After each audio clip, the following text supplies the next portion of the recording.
Maharashtra cabinet की आज तौसी की जाएगी। मुंबई में थोड़ी देर में हलफबर्दारी तकरीब होगी। 17 से ज्यादा अरकान असेंबली वजीर ओहदे का हलफ लेने वाले। और ये बराह रास्त तस्वीरें आप देख रहे हैं राजभवन की। यहाँ धीरे धीरे एक एक करके तमाम लीडरान पहुंचने लगे हैं। आपको बता दें कि आज हलफबर्दारी तकरीब है आपसे चंद मिनट बाद यहाँ पर, और करीब 17 से 19 अरकान आज वजीर ओहदे का हलफ लेने वाले हैं। बीजेपी के 9 अरकान वजीर बनाए जा सकते हैं, वहीं शिंदे में से 8 अरकान असेंबली वजीर बन सकते हैं।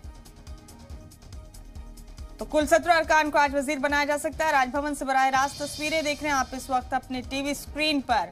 एकनाथ शिंदे में से 8 और बीजेपी के 9 अरकान को वजीर ओहदे का हलफ दिलाया जा सकता है। गुज़िश्ता 40 रोज से जब से एकनाथ शिंदे ने सीएम ओहदे का हलफ लिया था, तब से लेकर अब तक कैबिनेट तौसी पर चर्चाएं तेज थी, और आज आखिरकार महाराष्ट्र में कैबिनेट तौसी का वक्त आ गया है। इससे पहले एकनाथ शिंदे सीएम के तौर पर और देवेंद्र फडणवीस नायब वजीर आला के तौर पर रियासत का कामकाज देख रहे थे।